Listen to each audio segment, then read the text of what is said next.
오늘 5절 말씀에서 보면은 세계가 다 내게 속하였다라고 말씀하고 있습니다. 기독교를 잘 알지 못하는 사람들이 기독교를 단순히 그 선악 이분법의 구도로 생각하는 오류를 많이 범하고 심지어는 신문에서 그런 관점에서 기사를 쓰기도 하지요. 하지만 성경을 조금만 이해하고 또 기독교를 안다면은 기독교는 선악 이분법의 틀 안에만 가둘 수가 없다는 것을 누구든지 알 수 있게 됩니다. 그 선악 이분법을 분명히 수렴하는 면이 있습니다. 하지만 이것보다 훨씬 더 넓고 이것보다 훨씬 더 높은 것, 이것이 이 기독교적인 세계관이라고 볼 수 있습니다. 우리가 선과 악의 관점에서만 모든 것을 분별하기 시작하면은 어떤 문제가 발생을 하냐 하면은 선악과적인 율법주의자가 되는데요. 당연히 경세가가 나올 수 없고요, 지도자가 나올 수가 없게 됩니다.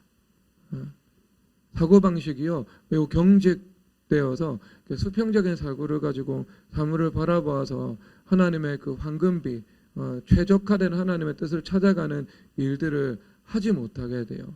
성경에는 훨씬 더 그 초월적인 그 깊이와 넓이와 그 길이와 이 높이의 이 말씀들이 이 안에 존재하잖아요. 단적으로 우리 이 조선의 그 살인파들이 실패하거든요. 처음부터 그들이 그랬던 것은 아닙니다. 처음에는요, 그 성리학이요, 경학의 그 경세 수단이었습니다. 하지만 이 살인파가 모든 이 정권을 장악하고 난 다음에는요, 이 성리학이 경세 수단이 되는 것이 아니고 그것 자체가 우상화됩니다. 그래서 모든 이 사안들, 그러니까 지혜와 슬기로 풀어나가는 그 사안에도요, 이 경직된 관점이 적용되기 시작하는 거죠. 그러니까 매사를 옳고 그름의 관점에서 판단하고자 하는 것이 필요한데 이것이 매우 심해지는 그 경향으로 나타난 겁니다. 근데 이것은 어디하고 이 궤적을 일치하냐면요, 유대인 율법주의자들이에요. 유대인 율법주의자들도 똑같습니다. 하지만 그럼에도 불구하고 그들은 이 토라의 말씀을 알고 있었기 때문에요, 비교할 수 없는 그 폭넓은 것들을 가지고 있었는데 그들 또한 이 하나님께서 주신 그 율법이 인간의 행복을 위해서 주신 거잖아요. 그래서 인간이 안식일을 위해서 있는 것이 아니고 안식일이 사람을 위해서 있는 것이다 말씀하고 있거든요. 그런데 나중에는요, 이 안식일 계명 자체를 우상화시킵니다. 우상화시켜요. 그래서 안식일 날 990m까지는 걸어가도 괜찮지만 1km 걸어갈 수가 없고, 그리고 안식일 날 소와 양이 우물에 빠졌으면 올라올 수 있도록 그 사다리를 이 사다리를 연결해 줄 수는 있지만 내려가 가지고 끌고 올 수는 없는 거예요. 그러니까 사다리 놓아두는 것은 일이 아니고 사다리 놓아두고 그 다음에 가가지고 붙잡고 데리고 오면 그게 일이 되는 거죠. 990m까지는 내가 쉬는 거고요. 990m에서 한 걸음만 더 가도 그것은 내가 일을 하게 되는 겁니다. 뭔가 이상하지 않아요? 말이 안 되죠, 그렇죠? 그러니까 이런 관점에서, 이 경직된 관점에서 사물을 바라보는 거죠. 그러니까 얼마나 그러면 그 안에서 모순도 많고 위선도 많고 그럴 수밖에 없겠어요. 이것이 이 매사를 어떤 수평적인 사고로 바라보지 않고 이 경직된 사고 방식을 가지고 바라볼 때 나타나는 현상입니다. 집값 잡는 것도 똑같아요, 여러분. 집값을요, 집을 가진 사람은 선이다 라는 관점에서 악이다, 이 관점에서 보기 시작하잖아요. 그러면 굉장히 문제가 많이 발생을 하기 시작합니다.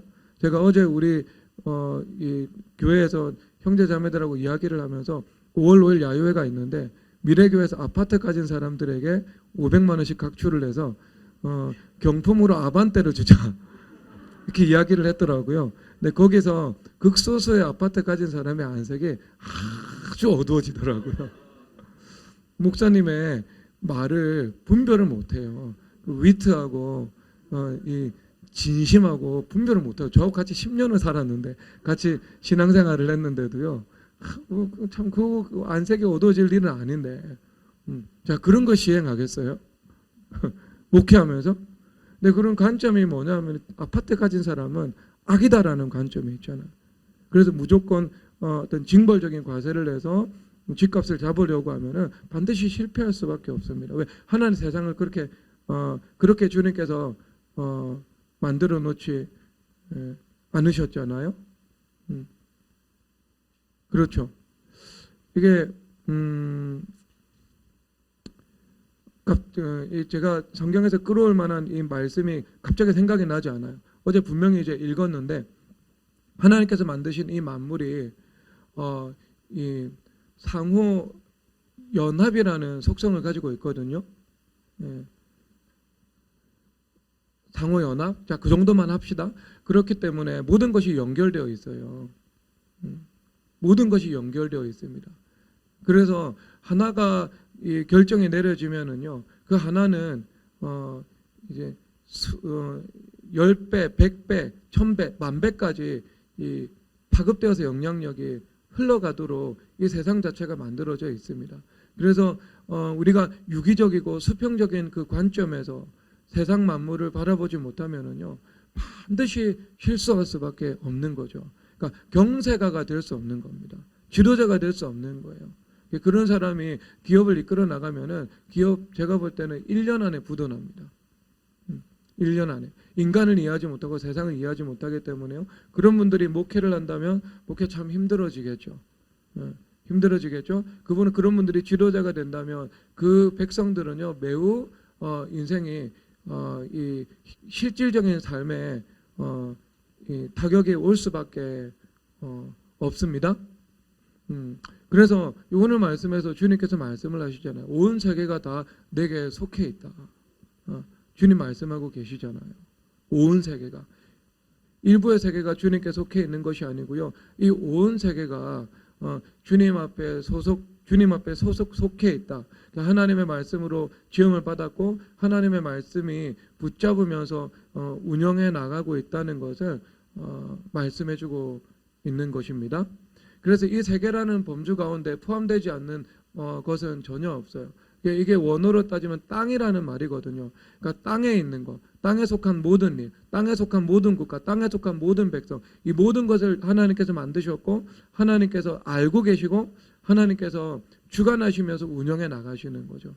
그러니까 하나님께서 살펴보시지 않고 다스리지 않고 말씀으로 운영하지 않으시는 그 영역은 이 우주 만물 가운데 단 하나도 존재할 수 없다는 것을 말씀하고 있는 겁니다. 근데 실질적으로 우리가 삶을 살아갈 때는 그렇지 않잖아요. 그래서 그 영지주의적인 사고방식의 연장선이 이루어져 가지고요. 그 영역을 나누어 놓잖아요. 그래서 한국과도 같은 나라 아니면 뭐 미국과도 같은 나라 이런 나라는 그나마 교회가 있고 또 하나님의 영광이 있기 때문에 하나님께서 다스리시는 나라. 하지만 뭐 북한이나 아니면 뭐 중국이나 이슬람 세계는 하나님께서 다스리지 않는 곳. 뭐 이렇게 이제 사람들이 생각할 수 있죠. 우리가 신앙의 영역이나 교회는 하나님의 통치가 미치는 영역. 하지만 정치나 기업이나 뭐 이 땅의 권세에 관해서는 주님께서 뭔가 하실 수 없는 영역. 뭐 이렇게 생각을 하지 않을 테지만 예수님을 믿는다면 하지만 실질적으로 내 삶 속에서 무언가 결정을 하고 계획을 하고 실행을 하면서 나아갈 때는요. 하나님의 말씀과 상관없이 그것을 결정하면서 살아가는 사람들이 정말 많이 있어요. 정말 많이 있어요. 그렇지 않다는 거죠. 그 아까 이제 이 선악과 그다음에 그 율법주의라는 말씀을 드렸잖아요. 그래서 선악과의 속성이 선과 악을 아는 지식이거든요. 그래서 우리가 이 세상 가운데는 이 선과 악의 관점에서만 모든 것을 볼 수 없는 영역들이 있는데 세계가 다 주님께 소속되어 있다니까요. 그러면 이 말씀이 뭐냐면요. 원수 마귀의 움직임까지도요. 하나님의 경륜 안에 있다는 겁니다. 세상에서 왕들을 세우시고 왕들을 폐하신다고 주님께서 말씀하시잖아요. 심지어는요. 악한 권위와 악한 지도자조차 하나님의 모략과 경륜 안에서 움직여 나간다고 주님 말씀하고 계세요. 그래서 참새 2마리가 5 아사리온에 팔리는 것도 주님 허락하지 않으시며 주님 아무 일도 이 땅에서 일어나지 않는다라고 말씀을 하고 있죠. 악한 사람이 주도하고 원수마귀가 분명히 그 배후에서 조종하고 있는 일이라 할지라도요, 그 일이라 할지라도 하나님의 절대 주권의 틀은 벗어날 수가 없는 거죠.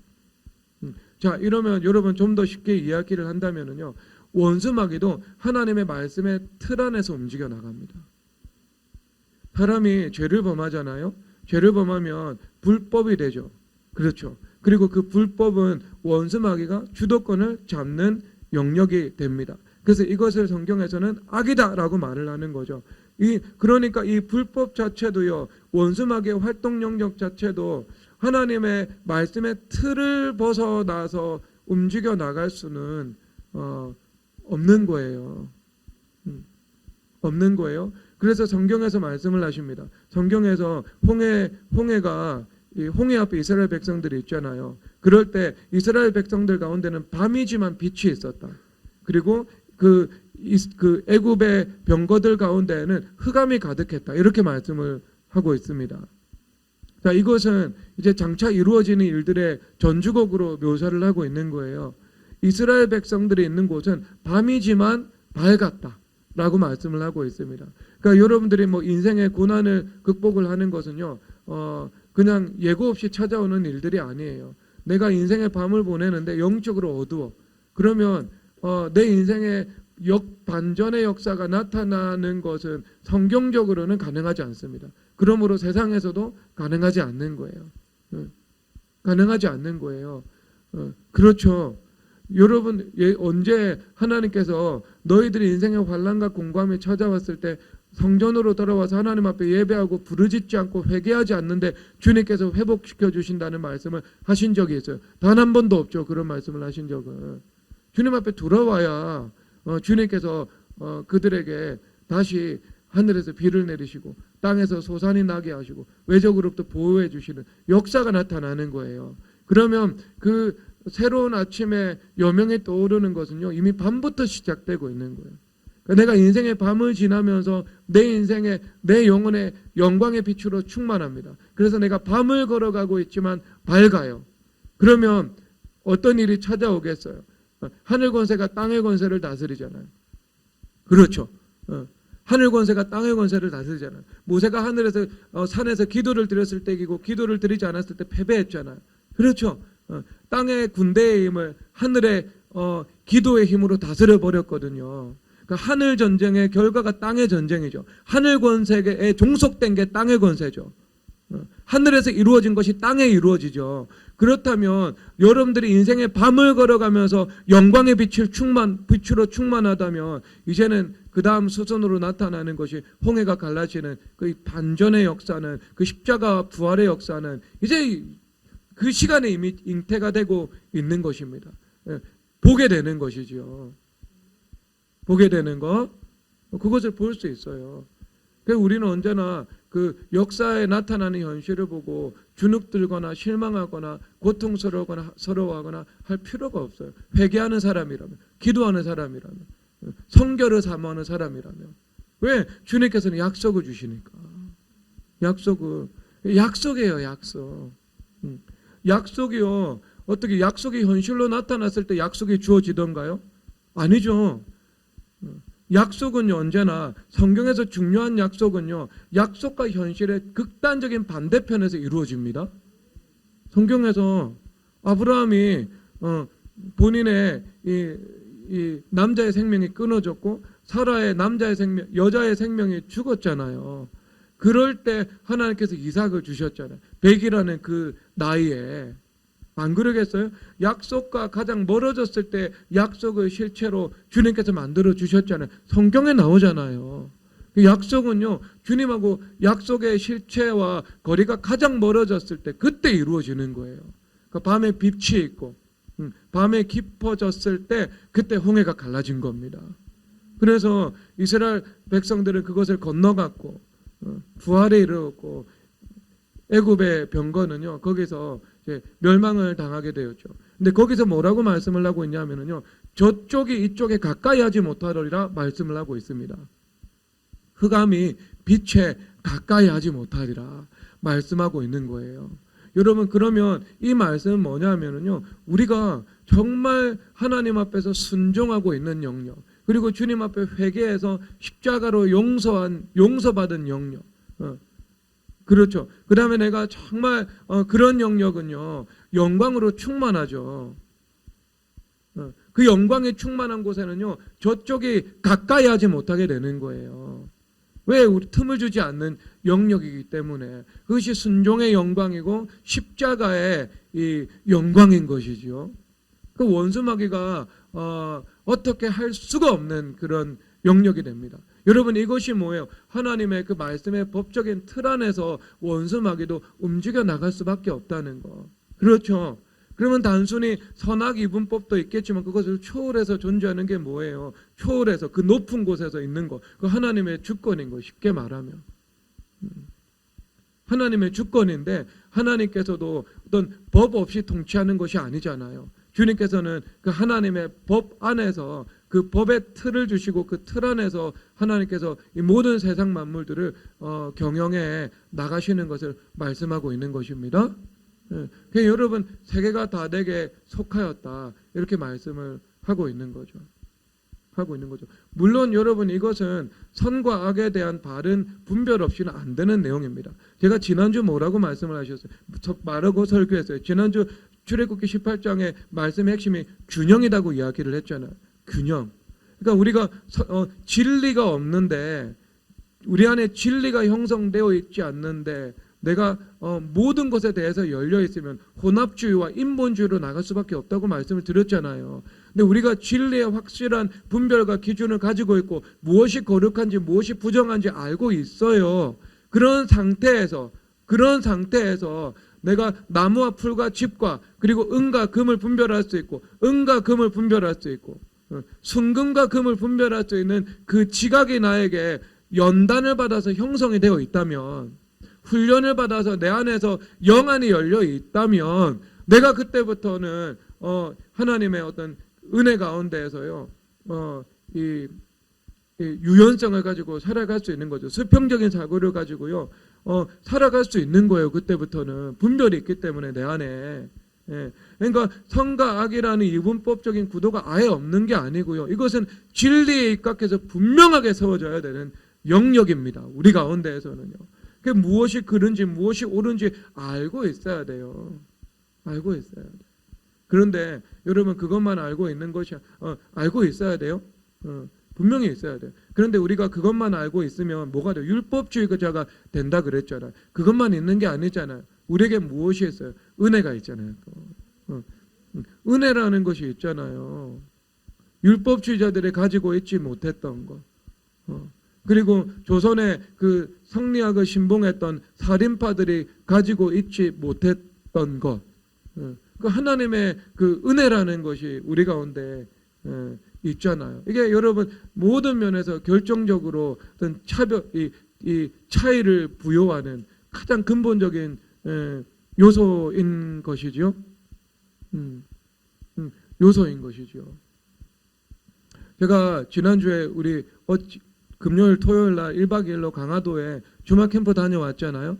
아이들 5시간 동안 산길 트레킹하고 그 다음에 종교개혁 가르치고, 종교개혁을 가르친 이유는요, 종교개혁은 굳이 꼭 배워야 하는 내용은 아니거든요.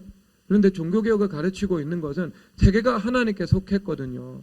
이 세계가 하나님께 속해 있는데 어떤 하나님 중심의 편승된 그 세계 경영입니다. 그러니까 하나님께서 모든 이 세계가 다 하나님께 속해 있는데요. 여기서 이중적으로 말씀을 하고 있어요. 세계가 다 내게 속하였나니 너희가 내 말을 잘 듣고 언약을 지키면 모든 민족 중에서 내 소유가 되겠고. 이중적인 거예요. 온 세상에 하나님께 소속되어 있는데요. 너희들이 말씀을 듣고 언약을 지키는 사람은 또 하나님께 소속이 될 것이다. 여러분, 그러니까 단순하지 않죠. 기독교적인 세계관이. 그래서 요한일서 5장에서 온 세상은 다 악한 자 안에 처한 것이며 우리는 하나님께 속하였다, 이렇게 말씀을 하고 있는 거예요. 그러면 왜 여기서 세계가 하나님께 속해 있는데 온 만물들이 속해 있는데 왜 이 사람들은 악한 자 안에 처해 있다고 말을 하지? 라고 말을 하는 겁니다. 그래서 예수님을 믿지 않는 사람, 교회와 연합되어 있지 않는 사람, 하나님 중심과 상관없이 살아가는 사람, 그 사람들은요 또 다른 한편으로 하나님의 경륜 안에 있지만 그들은 악한 자, 원수 마귀에게 소속되어 있죠. 그래서 에베소서 2장에서 말씀을 하는 것처럼 그들은 육체와 마음이 원하는 것을 알아요. 자기 육체가 원하는 대로 살아가고 자기 마음이 원하는 대로 살아가는 거예요. 선악과적인 정신이죠. 그렇게 살아갈 때 공중의 권세 잡은 자를 따르고 있다라고 말씀을 하고 있는 겁니다. 하나님의 경륜의 틀 안에서, 절대 주권 안에서 그들은요 흑암을 따르고 있는 거예요. 흑암을. 그러면 그 흑암에 아주 충실한 역사의 흐름이 있어요. 그에 반해서 어떤 교회 중심으로 하나님의 경륜에 편승된 흐름이 있습니다. 그래서 에베소서 1장에서 말씀을 하고 있잖아요. 하나님께서 이 교회를 통해서 만물을 경영해 나가신다라고 말씀을 하고 있거든요. 에베소서 1장에서 그렇죠. 그래서 그리스도 안에서 하늘에 있는 것과 땅에 있는 것이 모두 통일되게 하려 하심이라. 즉 교회의 머리 되신 예수 그리스도 안에서 만물이 예수님 중심으로 재편되는 것을 말씀하고 있는 거죠. 그래서 예수님의 그 초림부터 이 마지막 이 시대까지는요 교회가 세워지고 성령 강림을 통해서 교회가 점점 확장되어서 마침내 교회가 완성되죠. 그래서 교회의 시간이 끝나면 예수님께서 재림하시는 거예요. 그래서 이 땅을 심판하시고 새로운 하늘과 새 땅을 열어 나가시는 거죠. 그렇죠. 그러면 모든 역사 경영의 중심에는 교회가 있는 거예요. 하늘과 땅에 있는 모든 것을 통일하는 일들. 그렇죠. 그래서 그 교회 가운데 너희들의 부르심의 소망도 있고 성도의 기업도 있고 그 기업의 영광도 있고 그리고 그의 능력, 그 십자가 부활의 능력도 있고 그리고 만물을 충만케 하시는 그 충만함의 교회 안에서 시작되어서 교회에서 만물로 생수의 강으로 위에서 아래로 흘러간다 말씀하고 있는 거잖아요. 에덴 동산 산에서 아래로 산에서 세상으로 생수의 강 흘러가잖아요. 강이 높은 곳에서 낮은 곳으로 흘러내려가잖아요. 하나님의 은혜라는 것은요. 그래서 성전에서 세상으로 교회에서 세상으로 만물로 그렇게 생수의 강이 흘러가잖아요. 그렇죠. 그 교회 중심으로 주님께서 역사를 운행해 나가시는데 바로 그 교회 중심에서 주님 앞에 예배하고 기도하는 그 왕 같은 그 제사장들이 주님 앞에 쓰임 받았던 그 어떤 영광과 함께 이루어진 그 역사도 있다니까요. 물론 여러분 이것은 좀 단순한 구도이긴 합니다. 그 영광 안에도 사람들은 죄인이잖아요. 그렇죠. 죄인이기 때문에 또 그 안에서 원수마귀의 영향을 받는 부분들이 없을 수는 없어요. 비판하지 마세요. 여러분들은 예수님 영향만 받고 마귀 영향 안 받고 살아갑니까? 지금까지? 그런 사람 없잖아요. 여러분들은 그럼에도 불구하고 여러분들은 십자가 안에 있기 때문에 그 영광이라는 주님의 역사 경영에 편승되어 있거든요. 그거 부인할 수 있는 사실 부인할 수 없죠. 그거. 여러분들이 교회 중심의 삶을 살아가고 늘 주님을 의뢰하면서 하나님 은혜 안에서 살아가요. 그러면 여러분들의 그 삶이 흑암이에요? 영광이에요? 영광이죠. 그런데 영광임에도 불구하고요. 여러분들이 죄를 통해서 원수마귀의 영향을 받는 부분들이 없지는 않잖아요. 없지는 않은 게 뭐는 없지는 않아. 많지. 그것을 보고 그러니까 어떤 교회사를 보면서 교회사에서도요 그림자가 있거든요.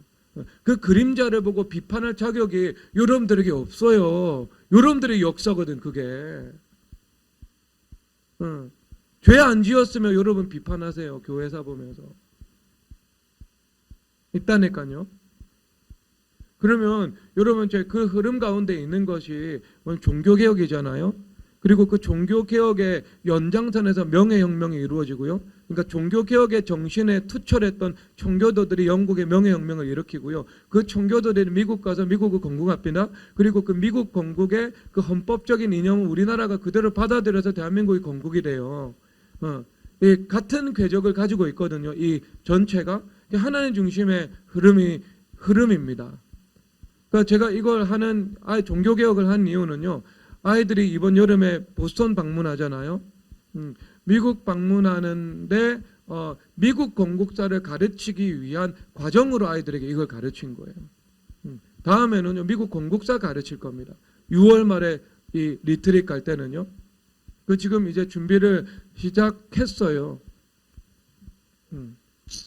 그 실제 영국의 한 역사가가 유명한 역사가가 미국 건국에 대한 역사를 책을 썼거든요. 근데 거기서 뭐라고 기록을 하고 있냐면은 미국 건국할 때 청교도들 4만 명이 들어갔는데 그들은 미국에 건너간 목적이 어떤 세속적 성공이나 아니면은 물질에 대한 그 욕망이 아니고 그들은 그 땅에 하나님 앞에 드려진 그 거룩한 나라를 이루고 종교의 자유를 얻어서 하나님 앞 자유롭게 섬기고자 하는 그 열망으로 나아갔다고.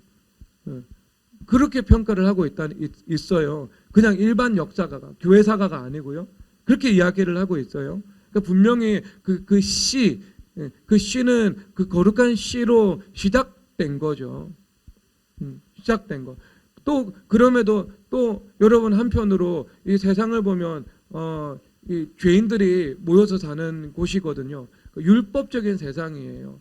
그럼에도 불구하고 그 안에서 보면 모순적인 면이나 아니면 이 개혁되어야 하는 그 면들이 분명히 있다는 것도 우리가 부인할 수 없어요.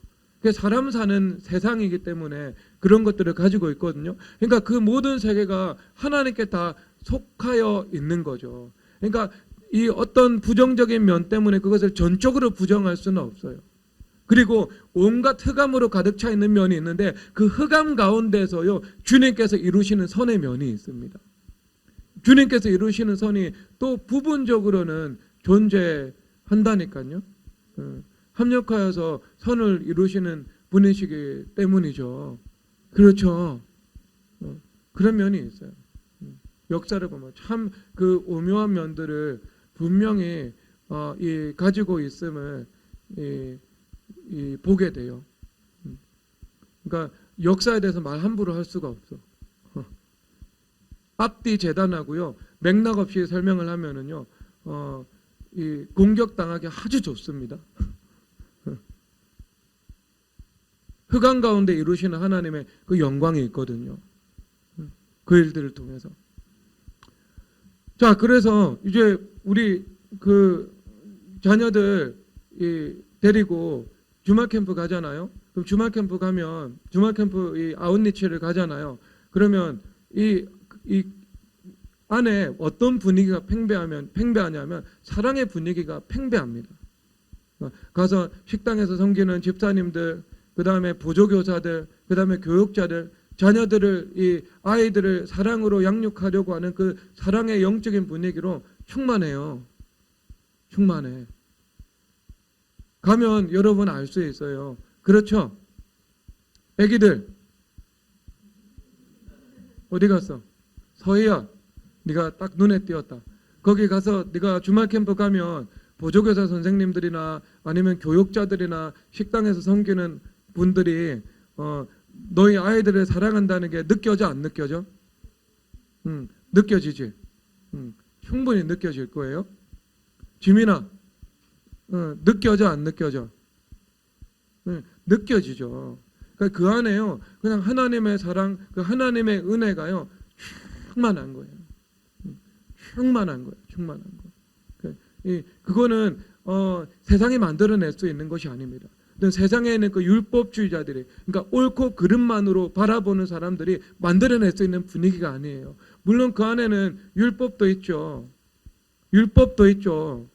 그래서 제가 보조교사들 교육하면서 이 말을 하는 게 뭐냐 하면은 교회 안에 있는 그 자녀들 자기 중심성을 고양시키는 말과 반응과 행동 하지 말라고 하거든요. 목사님, 장로님 자녀라 해도요 절대로 공주 취급하고 왕자 취급하면 안 돼요. 거기는 가족 여행 간 곳이 아니에요. 그것은 아이들을 우리가 예수님 중심으로 훈련시키기 위해서 간 거예요. 그렇죠. 그래서 전체 공동체 가운데 내가 그 사랑의 분위기가 충만한 공동체 가운데 존중받지만 내가 그 조화를 이루면서 살아갈 수 있는 것. 그래서 자기 중심성으로 충만한 아이들이 오면 가정하고 다르죠. 그렇죠? 이불도 스스로 개야 되고 신발도 스스로 정리해야 되고 오와 열을 맞춰가지고 행군도 해야 되고 그리고 그 교육자들이 내려준 그 지침에 맞추어가지고 내가 순종을 배워 나가야 되고 스스로 해야 되는 거 많이 있고 그렇죠. 그러면서 이 아이들에게요 그 율법도 함께 세워질 수 있는 거죠. 그런데 그렇게 하는 이유는요 우리 어른들은 교만 율법주의가 형성되어서 주님 앞에 회개했잖아요. 그런데 우리 아이들 왜 그렇게 해요? 그냥 우리 아이들 교육 목표는요 교만과 율법주의와 자기중심성을 형성시켜서 해체하는 게 아니고요 그것이 형성되기도 전에 먼저 겸손과 순종과 은혜와 그리고 화목을 이루는 그 그리스도의 인격과 그것으로 먼저 이 아이들을 세워나가는 거예요. 연단 안 받도록 죄 때문에 고난 안 받도록 그렇게 먼저 선제적으로 세워나가고 하나님 중심의 말씀으로 선점시켜 나가는 거 이게 목표라니까요. 그러니까 교육 방해하지 말라고 목회 방해하지 말고 그건 결국 이 아이들의 인생을 방해하는 거예요. 방해하는 거. 절대로 자기 중심성을 고양시키는 말과 행동과 반응하지 마세요. 주말 캠프 왔을 때 사려 깊은 행동을 해야 됩니다. 굉장히 아시겠죠? 그런데 예외가 있어. 이거 지나치다 싶을 정도로 이 자기 중심성을 고양시켜주는 반응을 해야 될 때가 있어. 조선 가정에서 자라난 아이들, 결손 가정에서 자라난 아이들, 할인이 체린이 말고 쟤는 사랑 많이 받아가지고요 아주 기가 살아 있어요. 쟤는 똑같이 돼야 돼요. 그리고 부모 가운데 심각한 불화가 있어가지고 얘 주눅 들어 있는 아이들. 이런 아이들은요 정말 이 아이가 정말 이 자존감이 회복될 수 있도록 그 자기 중심성을 그 다음에 해체하고요. 그 다음에 해체하고 정말 충분히 교회 안에서 그것을 사랑의 결핍을 채워나갈 수 있도록 만들어 나가줘야 됩니다. 그럼 그게 운선이에요.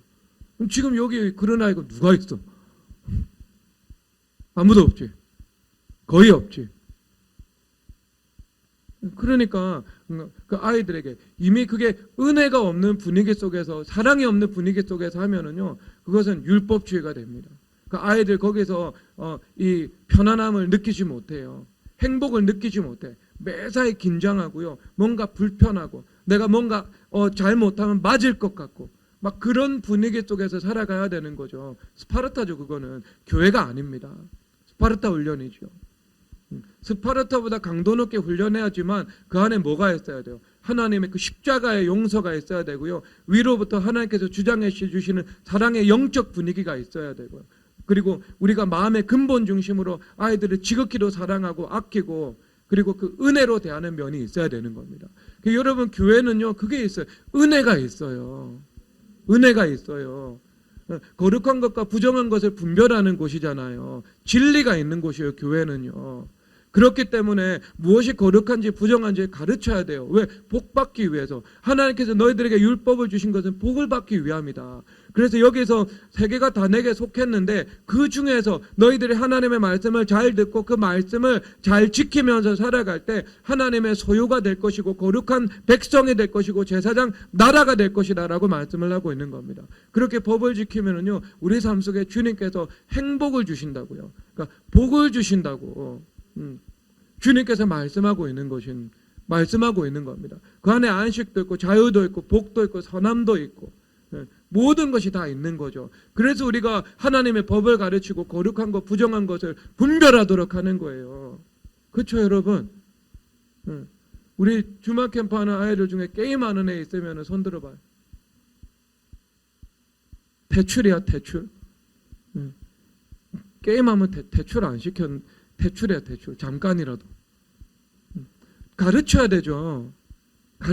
그것은요. 아이들에게 왜 음란이 어릴 때부터 틈을 타서 그 아이들을 주장하도록 만들어 나가겠어요. 그게 세상과 가늠하는 건데. 그런데 또 교회 안에 뭐가 있어요? 은혜가 있잖아요.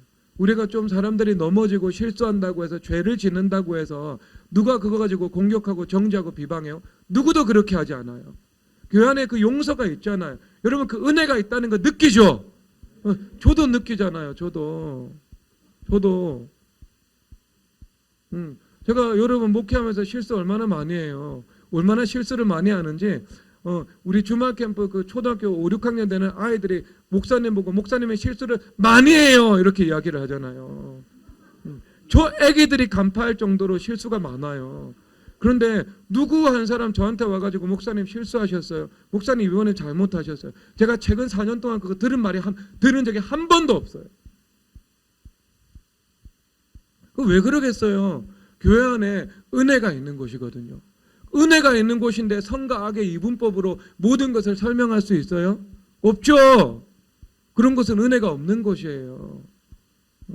분별하지만 그리고 말씀으로 세밀하게 지도하지만 이끌어 나가지만 회개를 촉구하지만 그 안에 뭐가 있어요? 사랑이 있고 그것을 능히 허물을 덮을 수 있는 그 십자가의 용서와 은혜가 있잖아요.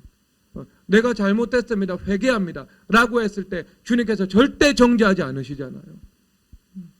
그래 앞으로는 가시는 죄를 범하지 말고 회개하여 하나님의 성결한 사람이 되도록 하라. 주님께서 그렇게 말씀하시잖아요. 여기 어떤 율법주의가 그 안에 들어가 있습니까? 그러니까 여러분 세계가 다 내게 속했다라고 말씀을 하고 있죠. 세계가 주님 앞에 다 속해 있는 거예요. 넓고요. 하나님은요 넓고 높으신 분입니다. 은혜가 있는 분이고요. 하나님의 절대 주권 안에서 이 악한 자도 악한 날에 적당하게 쓰임을 받는다고 말씀하시는 하나님께서요 그 모든 것을 합력하셔서 주님의 이 선함, 주님의 통치를, 주님의 뜻을 이루어 나가시는 것이죠. 적 그리스도가 없으면은요 예수님의 재림도 없어요. 그런 이제 우리가 이 하나님 철저한 하나님 중심의 시각을 가지고요 잘 은혜 가운데 이 영안의 삶을 살아가시기를 주님의 이름으로 축복합니다. 여러분 여기 이 말씀은 시내산 언약이거든요. 근데 구약에서 제일 중요한 사건 딱 하나를 뽑으면은 시내산 언약이에요. 신약에서 제일 중요한 사건은요 예수님의 십자가와 부활인 겁니다. 그러니까 십자가와 부활을 통해서 새 언약을 주셨고요. 그리고 이 시내산 언약은요 옛 언약이에요. 그런데 이 옛 언약이라고 하니까 이 옛 언약이라고 하니까요 사람들이 착각을 해요. 이것은 좋지 않은 것이고 이것은 율법주의인 것이라고. 여러분 그렇게 절대로 생각하면 안 됩니다. 구약은 율법, 신약은 은혜 아니에요. 신약에도요 신약의 말씀도 율법과 은혜가 하나가 되어 있어요. 신약에 은혜가 있죠. 그 다음에 하라 하지 말라는 말씀이 있어요 없어요? 있잖아요. 사도 바울 선생님께서 말씀하시잖아요. 일하기 싫으면 먹지도 말라고. 자기 손으로 수고하여 선한 일을 하라고. 그래서 다른 사람에게 구제할 것이 있게 하라고. 그렇게 말씀하고 있잖아요. 그러면 신약에는요. 신약에 은혜가 없어요? 왜 없어요? 구약에 하나님의 은혜로 가득 차 있어요. 하나님께서 시내산 언약을 주시고 십계명과 그 다음에 세부사항의 율법을 반포하시잖아요. 그래서 하라 하지 말라는 율법을 주십니다. 그러면 하나님께서 시내산 언약을 통해서 율법을 주실 때요 이거 너희들의 힘으로 율법 한번 지켜보라고 주신 걸까요? 절대 아닙니다. 여러분 옛 언약은요 옛 언약 그러니까 시내산 언약도 하나님 은혜 언약이에요. 새 언약도 하나님 은혜 언약이에요. 은혜 가운데 주어진 거예요.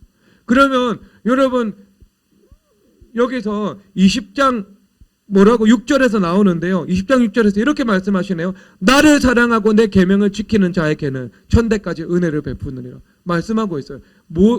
주님 뭐라고 말씀을 하세요? 은혜 주신다고 말씀하고 있어요. 신약도 은혜로 살아가야 되지만 구약도요 이스라엘 백성도 은혜로 살아가기를 요구받았어요. 그래서 주님께서 너희들이 그냥 너희들의 힘으로 계명을 지키라고 말씀을 하지 않았고 사랑하면 계명을 지킬 것이다 말씀하고 있는 거죠. 시편 18편 1절에서 나의 힘이 되신 여호와여 내가 주를 사랑하나이다 말씀하고 있습니다. 여러분 하나님을 사랑하는 게 힘이에요. 능력이라고 능력 똑같은 단어. 예수님께서 예수님 제자들을 보면서 너희들이 능력으로 입혀올 때까지 이 성에 머물라고 말씀하셨죠. 성령 하나님의 능력 너희들이 받지 않으면 하나님의 말씀을 이 땅 가운데 이루는 제자의 삶을 살아갈 수가 없다. 너희들 수신도 못한다. 치인도 못한다. 주님께서 말씀하신 거예요. 그게 숙이 치인 안 된다고. 그런데 여러분, 이게 신약도 말씀 마찬가지죠. 성령 하나님의 능력 받아야 되는 것처럼 너희들이 여호와를 사랑함으로 하늘로부터 오는 힘을 공급받으라고 말씀하고 있는 거예요. 그래서 시편에서 말씀을 하고 있습니다. 주여 내게 은혜를 베푸소서, 내게 은혜를 베푸소서, 내가 주께 부르짖나이다. 이렇게 시편 기자가 말씀하고 있어요. 그러니까 구약의 백성들도요, 주님 앞에 부르짖어 기도하고 여호와를 사랑함으로 하늘로부터 오는 은혜를 공급받아야 되고요, 하나님께서 주시는 힘, 능력을 받아야 되는 거죠. 그럴 때 너희들이 계명을 지키면서 살아갈 수 있다는 것을 구약 성경에도 면면이 흘러내려오고 있는 것입니다.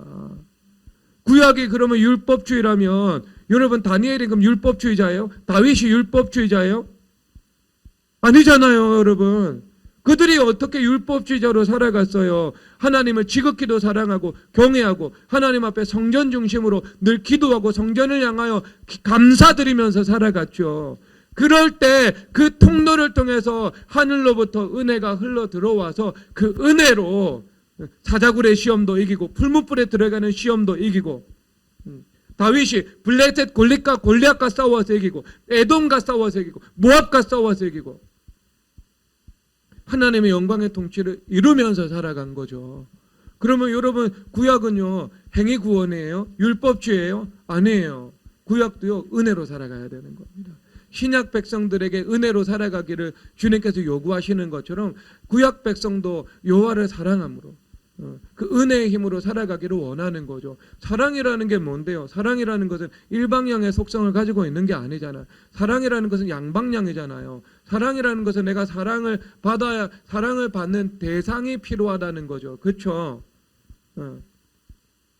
사랑이라는 것이 성립되려면은요 공동체가 필요한 거예요. 그래서 오늘 뭐라고 말씀을 하고 있어요? 거룩한 나라가 되고 제사장, 너희들이 거룩한 백성이 되면 제사장 나라가 될 것이다. 제사장이 뭔데요? 제사장이 내가 거룩해지고 나를 통해서 누군가 거룩하게 만드는 거, 이것이 제사장이잖아요.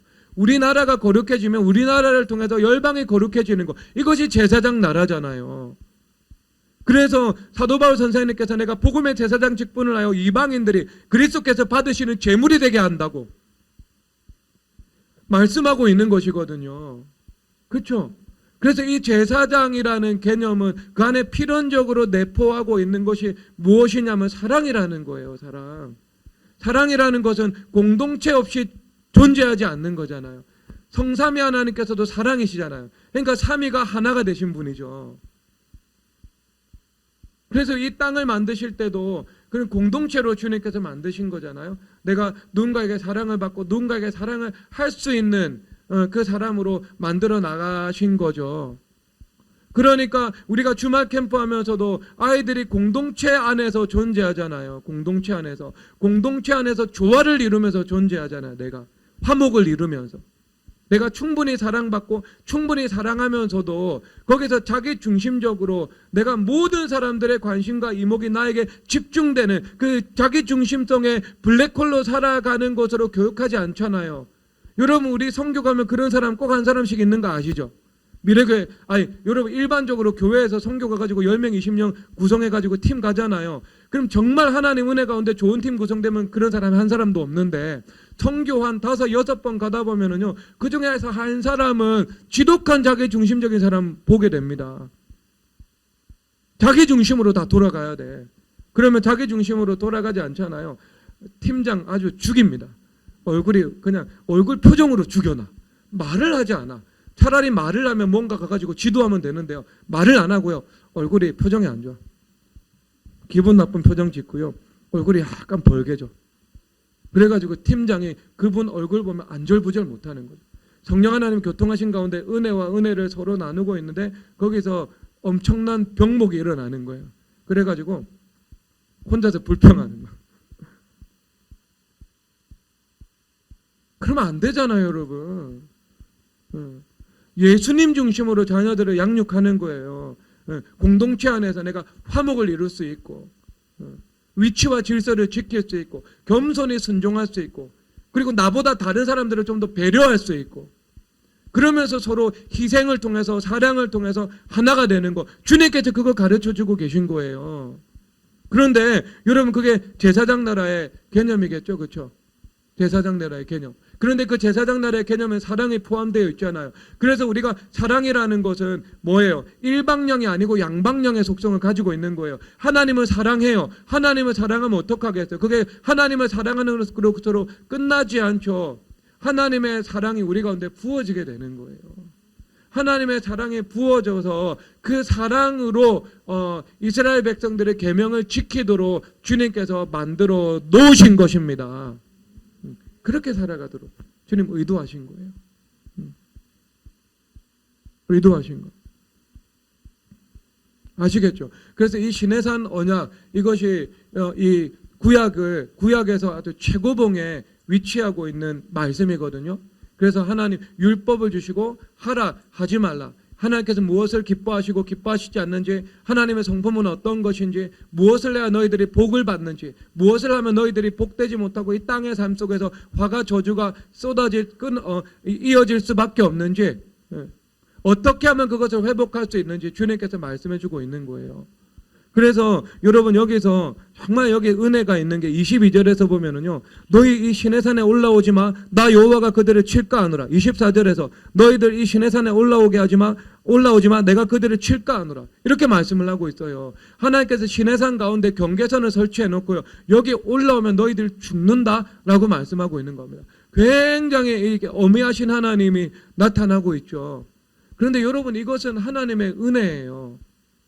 하나님의 은혜라니까. 왜 그러냐면 아직 무엇이 건축되지 못했어요.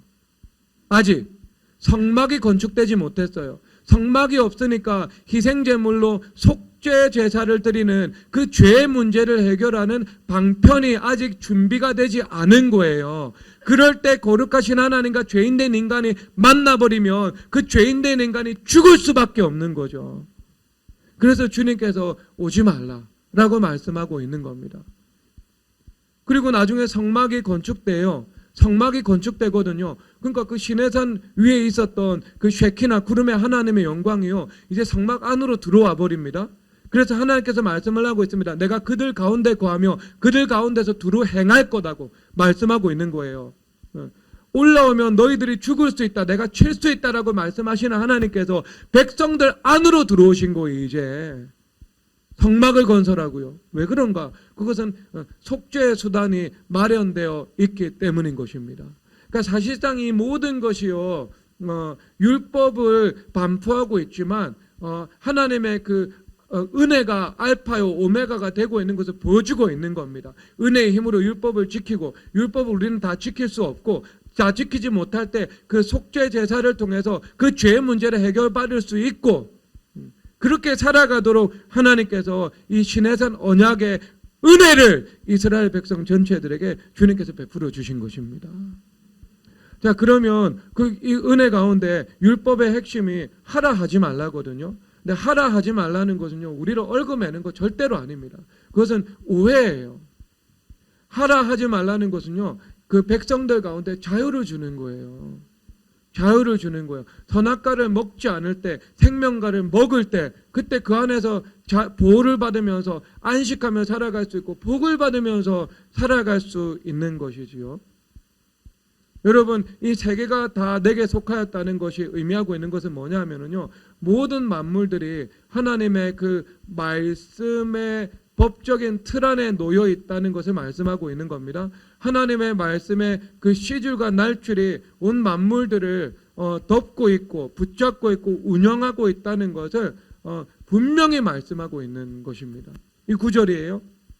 그러면 여러분 이것이 우리에게 요구하는 바는 당연히 우리가 말씀과 하나가 되어야 된다는 것을 말씀하고 있겠죠. 그래서 마태복음 13장하고 그대로 연결이 되는데요. 마태복음 13절에서 이 땅에 대해서 두 가지를 말씀하고 있습니다. 그러니까 여기서 세계가 다 내게 속하였다고 말을 할 때 이것은 원어 그대로 풀면 땅은 다 내게 속했다는 말입니다. 한국 땅도 일본 땅도 미국 땅도 중동 땅도 모든 땅, 그리고 그 모든 만물들이 하나님께 통치를 받고 있다. 말씀으로 디자인되었고 말씀이 그것을 지금 오퍼레이션 하고 있다는 것을 말하고 있는 거예요.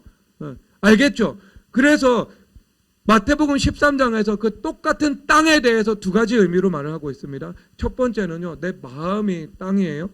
그래서 내 마음 가운데 내가 좋은 마음, 옥토와 같은 마음이 됩니다. 그러면은 뭐가 오냐면은 하나님의 말씀이 내 안에 들어와서 30배, 60배, 100배 열매를 맺게 된다라고 말씀을 하고 있죠. 그러면 그런 사람은 하나님의 말씀과 하나가 된 사람이죠. 하나님의 말씀과 하나가 된 사람이 얼마나 복이 되냐면요, 너희가 내 안에 가고 내 말이 너희 안에 가면 너희들이 무엇이든지 구하라 그래야면 이루리라 말하고 말씀을 하고 있습니다.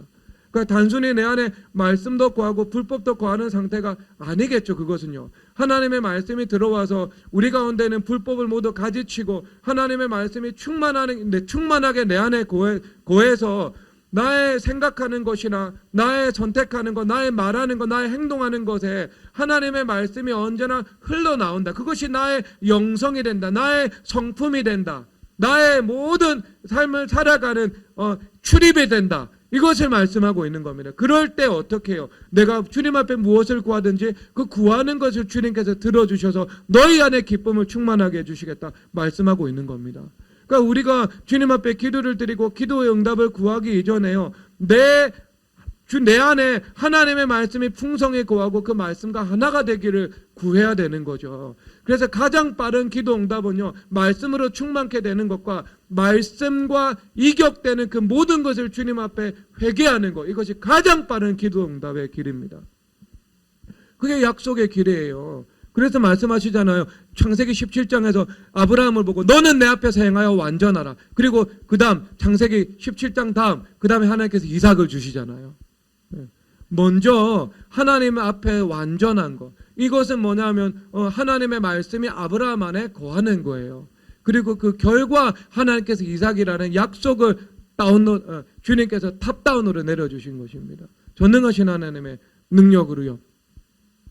가장 빠르겠죠. 자, 그러면 그런 삶을 살아가는 삶이 또 뭐가 되냐면 씨가 돼요. 그래서 그 바로 다음 비유에서 예전에는 알곡과 가라지 비유였죠. 이것을 좋은 씨와 가라지 비유입니다.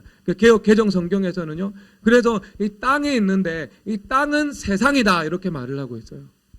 그러니까 이 세상이라는 땅, 이 세계라는 땅 가운데 원수마귀도 가라지를 뿌리고 하나님께서도 씨를 뿌리는 거예요. 그래서 우리는 이 세상 가운데 뿌려진 씨입니다.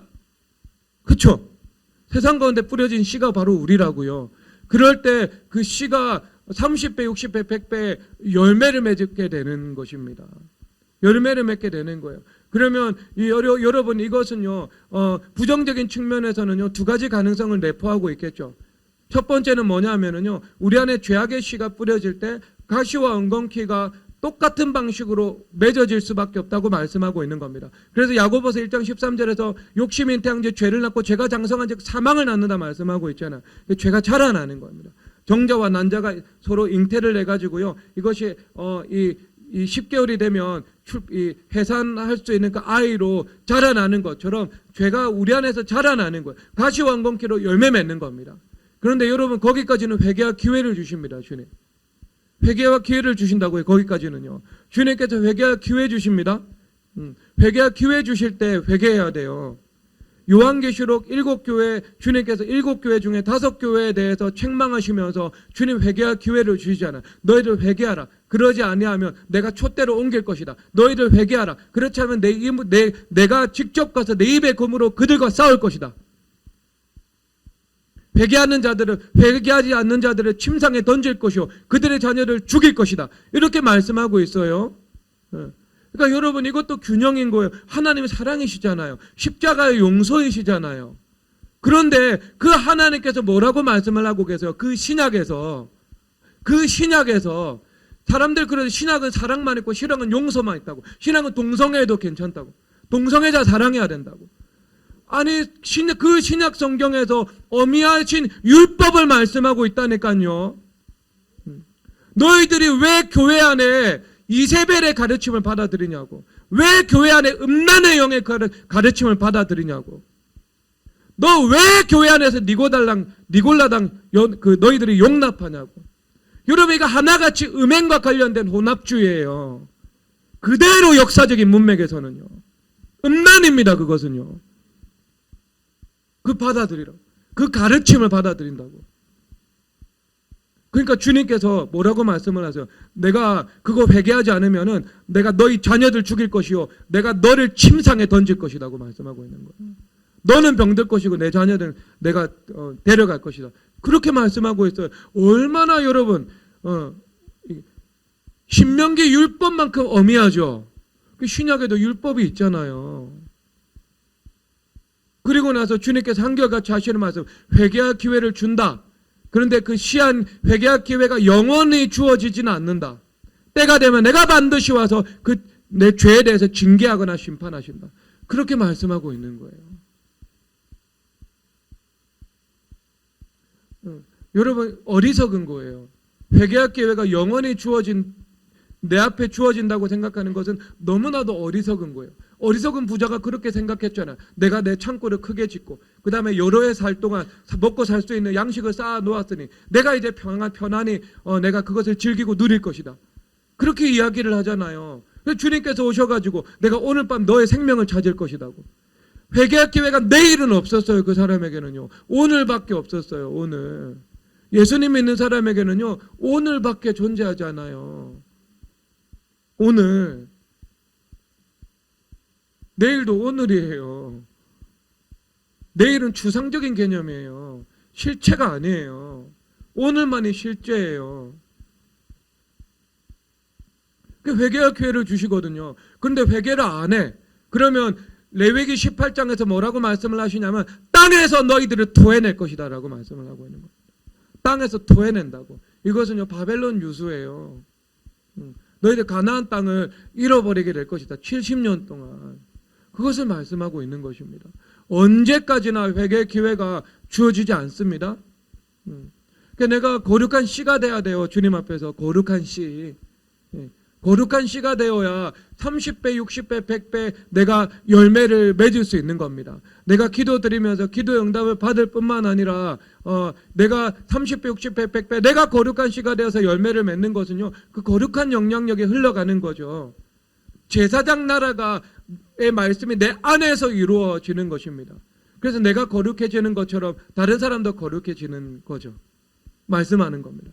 수신이 되니까 치국 평천하가 되는 것이고요. 수기가 되니까 치인이 되는 거예요. 이것은요. 그렇죠. 그래서 거룩한 백성이 되면은 너희들이 제사장 나라가 될 것이다 라고 말씀하고 있는 겁니다. 그러니까 그 거룩한 백성이 누구예요? 그 거룩한 백성이 내가 좋은 마음이 되어가지고요. 하나님의 말씀에 씨가 뿌려져서 그 말씀이 100배 열매 맺고 하나님의 말씀이 나의 모든 영적인 것을 나를 통해서 흘러나오고 그렇죠. 그래서 말씀과 조화를 이루면서 살아갈 때 내가 기도드리는 일들마다 주님께서 나에게 구하거나 생각하는 것에 넘치도록 응답하시는 그 실체의 역사가 분명히 있고 말씀은 사변이 아니고 실체니까 말씀의 실체의 역사가 내 삶의 간증으로 나의 삶 속에서 늘 이어져야죠 여러분. 그게 이어져야죠. 일상 속에서 누려야죠. 주님과 임마누엘이라는 그 동행의 실체를요. 그 누릴 수 있어요. 회개하고 기도하면서 살아가면은요. 여러분 그 동심원으로 가장 가까운 곳에서 그 거룩한 영향력은 나타나기 시작합니다. 여러분 성결함을 추구하는 회개의 삶, 그리고 늘 주님 앞에 기도함. 그러면 저절로 내 안에 말씀과 조화를 이루는 그 인격이 되잖아요. 삶이 되잖아요. 그럴 때 기도를 드릴 때 주님께서 응답을 하신대요. 그런데 그런 사람은 어떤 사람이에요? 거룩한 사람이죠. 거룩한 사람이죠. 말씀과 하나가 되니까. 근데 그 거룩한 사람은 이제 뭐가 돼요? 제사장 나라가 되는 겁니다. 그러니까 제사장 나라가 되어서 내가 하나님을 아는 것처럼 나와 만나는 사람도 하나님을 알고 내가 거룩해지는 것처럼 나와 만나는 사람도 함께 거룩해지는 겁니다. 그렇죠? 그러니까 이게 뭐예요? 내가 이 세상 가운데 뿌려진 거룩한 씨 자체가 되어서 30배, 60배, 100배 열매 맺어지게 되는 것입니다. 그것이 거룩한 백성이 제사장 나라의 사명을 감당하는 것입니다. 그 논리적인 연관관계가 여러분 이해되시지요? 예, 그러니까 거룩한 백성이 되면 그 다음 수순으로 저절로 나는 제사장 나라가 되는 것입니다.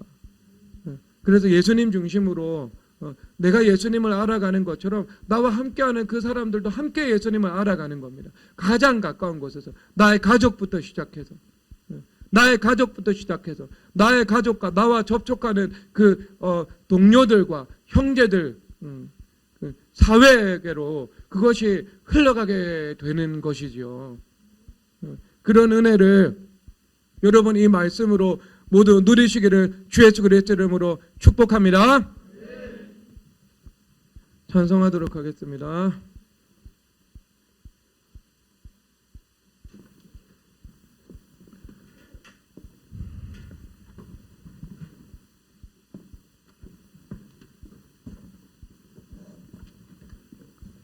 그 성전 그 찬양 있잖아요. 나는 움직이는 교회.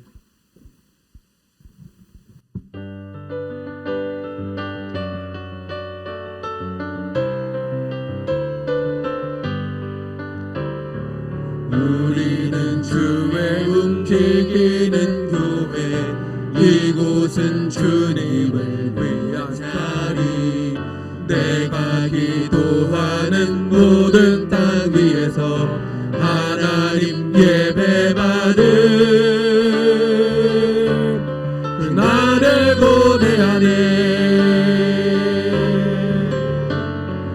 노래로 주님의 성전을 지으리. 높임을 받으소서. 이스라엘 찬송 중 거하신 주님은 거룩하십니다. 두 손 들어 주님의 보좌를 만들고 온맘 다해 경배하리. 구름 날개 사이에 임하신 것처럼 내외에 임하소서. 하나님 우리가 이곳에 섰으니 이 땅을 치유하소서. 하나님 우리가 어디에 있든지 주를 높이리라.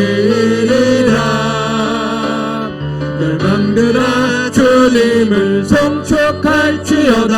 그 말 아래 입맞추라. 영원한 통치자 주 예수 그리스도 그는 위대하신 왕. 우리는 주의 움직이는 교회, 이곳은 주님을 위한 자리. 내가 기도하는 모든 땅 위에서 하나님 예배받은 그날을 고대. 한 번만 더 찬양하겠습니다. 우리는 주의 움직인 교회. 우리는 주의 움직이는 교회, 이곳은 주님을 위한 자리. 내가 기도하는 모든 땅 위에서 하나님 예배받은 그날을 고대하네. 나의 노래로 주님의 성전을 채우리. 높임을 받으소서. 이스라엘의 찬송 중 거하신 주님은 거룩하십니다. 두 손 들어 주님의 보좌를 만들고 온맘 다해 경배하리. 구름 날개 사이에 임하신 것처럼 내 위에 임하소서. 하나님 우리가 이곳에 섰으니 이 땅을 치유하소서. 하나님 우리가 어디에 있든지 주를 높이리라. 열방들아 주님을 송축할지어다. 그 말 아래 입맞추라. 영원한 통치자 주 예수 그리스도 그는 위대하신 왕. 우리는 주의 움직이는 교회, 그곳은 주님을 위한 자리. 내가 기도하는 모든 땅 위에서 하나님 예배받을 그날을 노래하네. 아멘. 여러분이 하나님 말씀을 붙잡고 기도드리겠습니다. 여러분 하나님 말씀과 하나가 되기를 원합니다. 이 시간 주여 삼창하고 기도드리겠습니다. 주여 주여